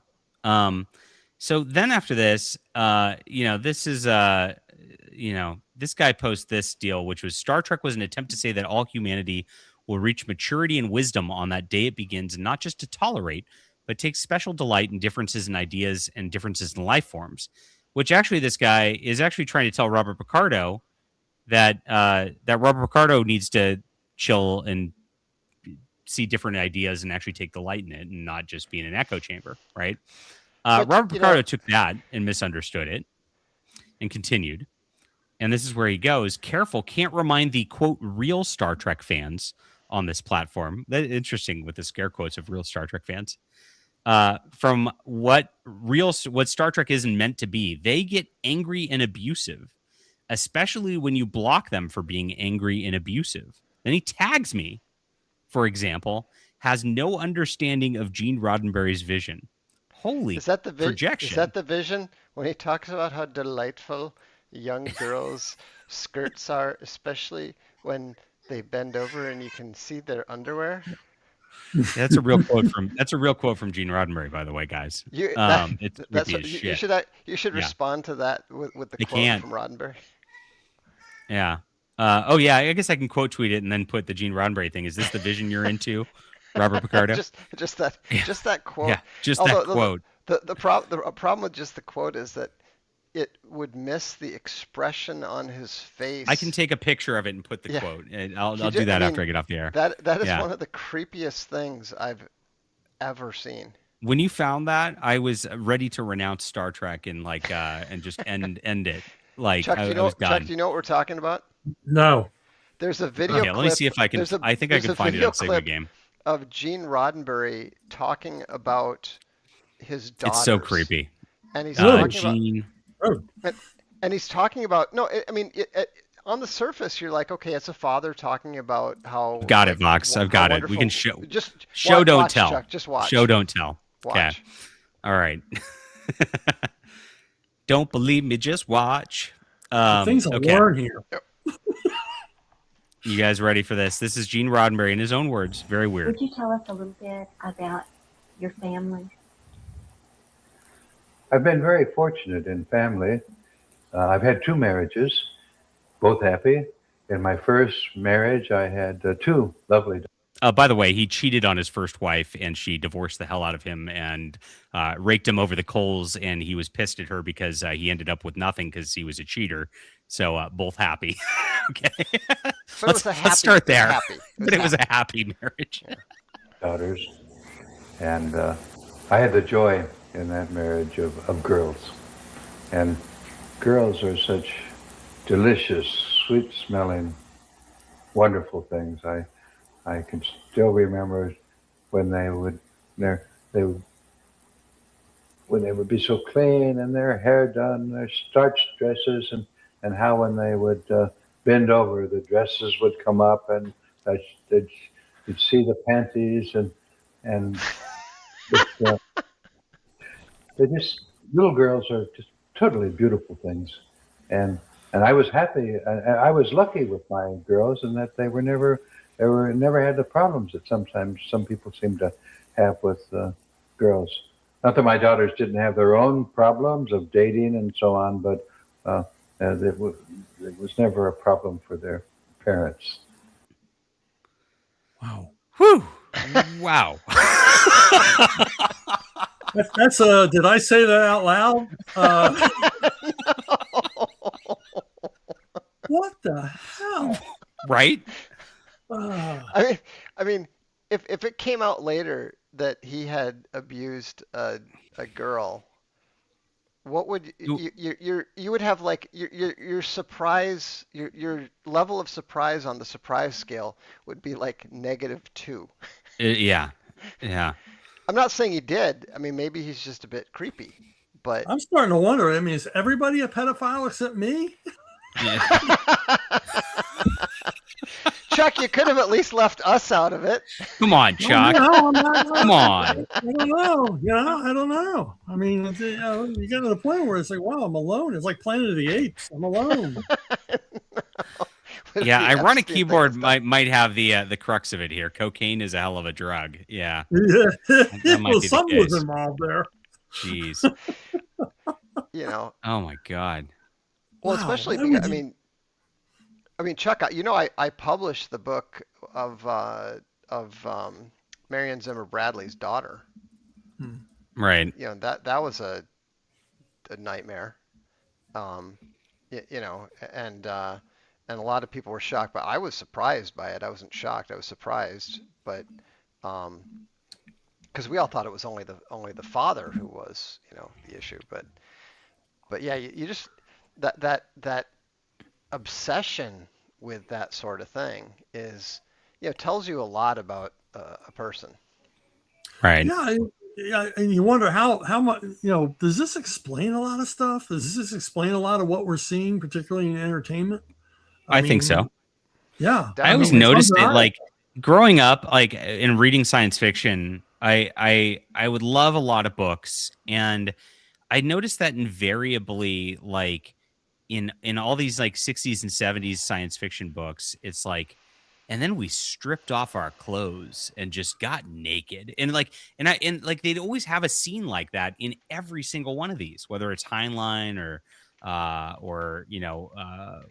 what's Ursula Le Guin, like any of these people, all the same, and it's like, why the fuck would you put that in there? Like, and I would just never even think to do something like that, and I hated reading it as a 12 to 15-year-old. I'm like, this is gross, and yet it's in all of these books. It's really, really a weird, creepy culture.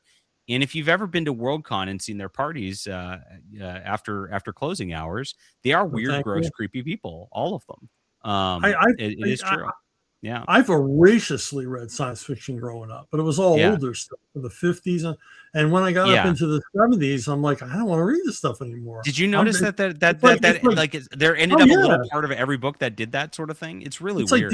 Like, all of a sudden you get this chapter, Dear Penthouse Forum, and it's like, I don't, and this is telling me way more about the author than I want to know. And it's slowing the story down completely, and I just couldn't read anymore. I was like, I'm going to go read Mickey Spillane. At least he's honest about this stuff, instead of trying to slip it in sideways. I mean, I have a theory about it where you look at this kind of stuff where back in the 70s and the early 80s, a lot of the writers, the male writers, were what I call delta males, normal guys, focused on competence. They liked women, so like you had the Grindhouse, the guys who were a little bit more daring would, write the Grindhouse stuff and all that sort of thing. But, the big difference is when in delta male fiction, the man pursues the woman. Right. And, so like stuff like whether it's the Punisher, whether it's, I remember Mac Bolan, the Executioner, that kind of stuff. And then Robert Ludlum was like the quintessential. He and Louis L'Amour are probably the quintessential delta male authors. Larry Correa is a modern one. But what happened was that with the success of the Lord of the Rings and fantasy, because in order to write science fiction back in the day, you had to understand science to some extent, and so that's why it was heavily male, and it was the Delta males. Once things shifted more to fantasy and science fantasy, that's when the women started coming in, and that's when the Gamma males started coming in, and now you've got you've got writers like Brandon Sanderson, you've got writers like John Scalzi, and they're all Gamma males. And one thing that you notice is You're that calling Brandon Sanderson a Gamma male? I'm not certain, but it wouldn't surprise me. I don't know. I'm just kidding. I mean, the guy's like 400 pounds and Nerdsburgs all day long. Exactly. But the thing is that when you look at the way they, like, for example, and this is painful for me, but Neil Stephenson is a good example of it. And you can always tell because the protagonist, the male protagonist, is always surprised when the super hot girl, who almost always has red hair, inexplicably informs him that they're going to have sex, and then they are together forever from that point on. I mean, that's when you know a low status male, a Gamma male, is writing the stuff, because that's how they think it works. Yeah. They genuinely think it, and they've never successfully pursued a woman in their life. The stripper said she liked me. That would be more realistic, though. Right. Yeah. I mean, you're so not low status that you can't even describe how they do it. Like, and the thing is the reason that I recognize it is that you see it over and over and over again, and the woman always has red hair. It's crazy. I mean, even like, I love James Hogan. Have you ever read the Giants novels? Giant Star. I read a few of them. Yeah. Fantastic, just fantastic, and yet he's got that was the first time that I remember noticing it, was like that there's a hot redhead scientist, and just for no reason whatsoever, she like climbs in the sleeping bag with the protagonist, and then from that point on, they're a together forever couple. Fortunately, we would never do such a thing in our science fiction.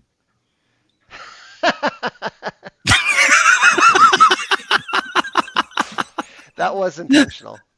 I know. The redhead. We did this very intentionally because we were laughing about it on a stream. So we immediately made the female protagonist a redhead just to make fun of it. I think James Hogan was the last guy I read regularly. I liked his stuff a lot. I mean, I actually right before he died, we actually exchanged some email. Wow. I think it was about his catastrophism stuff. He read some of my stuff on WorldNet Daily or something, and he actually emailed me, which was kind of a surprise. I was just like, hey, cool. I love your stuff, Wow. But I didn't know Neil Stephenson was Filipino, says Murgle Raximus. Hello, brother. How you doing? I don't know what that was in reference to. Is he actually Filipino? No. He can't be. No. Okay. Right? This is a joke on something that I'm missing. Which kind of male is the ideal and best one to be? There isn't real. I mean, it depends what your ideals are. I mean, generally speaking, most people want to be alphas. They want to be large and in charge. They want to be the life of the party, et cetera, et cetera. People have learned to idealize sigmas mostly because they don't really understand. They can't conceive of what it's like to not be a part of the hierarchy and that sort of thing. Right. I mean, to put it in perspective, I personally think it's awesome, but I also am the sort of person who genuinely gets entertained by spending about 18 hours of the day without talking to anybody. You guys are the fourth and fifth people to whom I've spoken today. That's actually a lot in the day for me. I mean, to be honest, you guys are two of the only people that I actually talk to regularly, other than like Owen and my family. That's oddly sweet of you. Thanks, Fox. Yes. So this didn't go well for Mr. Rodenberry here. I'm sure Mr. Roddenberry's vision of Star Trek included a mentally deficient idiot who eats her comm badge. That's pretty good. Disparu actually chimed in. Imagine thinking you know more about real Star Trek fans when your lies about Star Trek just got canceled as the fans you keep attacking didn't watch it. You should listen for once. You might learn something. Pretty good on Disparu. You talk a lot of shit for being best known as the least annoying cast member of the least favorite 90s Trek. Oof. Starfleet Academy got canceled because real Star Trek fans didn't watch it. Hell, even SA's intended audience didn't watch it. A key element of Star Trek is learning from one's failures. This seems to be a great opportunity for you to do exactly that. These aren't necessarily people who are like politically. Oh, this one is for sure. We wanted a good show. We're hungry for something that appeals to the masses, not some mythical modern audience. The show wasn't a show, but a parody, like a F you to everyone. Guys, I think the doctor needs a hug. He's having a rough week. Please state the nature of the emotional emergency. That's excellent. Robert Picardo calling out a grifter, that's me by name, has to be the top all-time moments. This person didn't read the room here. Starfleet Academy has been shut down, but somebody forgot to turn off the EMH. Star Trek was never meant to be a rainbow-flavored fetish porn fantasy. Yeah, pretty much. So, I mean, he got savaged. Like, I mean, wow. So this guy did the thing where he blocked me, so he thought I couldn't respond, so he's going to win, right? And then everybody just piled on him, and because everybody hates this show. And he looks like an asshole for doing this, right? It's just like Tom Taylor being like, it's canon. It's not a thought, like to that fan. It's like Robert Picardo doing this to me is the equivalent of that. It's just stupid, except for I have a platform where I'm going to monetize it. So it's even stupider of him to do this. So buy Space Fleet Academy. That's what I'm going to say about that. Well, the whole idea of writing something and saying it's canon because I wrote it. Now you got to work really hard to make something canon in a long running franchise. Yeah. So you got to really bring something nobody else brought. Otherwise, it just gets forgotten and it doesn't matter. Right. Yeah. Interesting stuff. So that pretty much wraps up the stream, I think, unless you guys got anything. We have Chuck's book, which is on Rip Ascend right now, which is almost to $20,000, guys. So let's push this over the edge before it closes out. It's in the description. Hey, Chuck, here. Just FYI, since we're here, the script contract is all signed, and everything should be things should be arriving on schedule. Cool. So just FYI. Very good. Very good. Awesome. Right. Anything else? Is that I would just say, I would just say if you guys read Space Fleet Academy, if you read the Cruel Equations, be sure to review it, or at least drop a rating on it. It really does matter. You guys did a great job on the first Space Fleet Academy. It really helps the algorithm to the point that our Kindle page numbers are off the charts. I've never seen the book equivalents of the pages read are surprisingly close to the total number of books sold. Wow. And I've never seen that before with any of the books we published. We definitely broke Amazon containment on this, which, if you go back to, if you remember Nick Cole talked about the algorithm when he first got his big success with Galaxy's Edge guys. A lot of what he said was we're in these little silos, in these little circles, and we're categorized by Amazon and stuck almost in a ghetto a lot of the time. So if you look at my books, like you'll see Guns of Mars pop up, and you'll see Cold Equations pop up on as the also, readers who liked this also like this, right? So they're definitely like categorizing the right wing guys in a spot. And it's good because obviously you can find us with each other, which is good. We like that.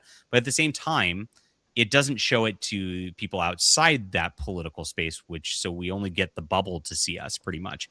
And this is why it's important for someone like Chuck to go on different live streams and be around the block and see different things on Represent and the like. What Nick Cole did when he got with Galaxy's Edge is he broke the containment of that field and got to this like general Amazon audience of people who read Star Wars stuff, right? And so him doing that really, it changed his life, right? For a good way, because he got a lot of sales and it went in perpetuity. With Space Fleet Academy, we broke this same containment on Amazon. It's really, really fun and fascinating to watch just from watching the algorithm and how it works, because I haven't seen it on this level before. It's really cool. So thank you guys for reading. Definitely awesome. And with that, I like that. Thanking the audience. That's the way to go. Can you imagine? Yeah. If Hollywood did such a thing, and wow. We do appreciate you all.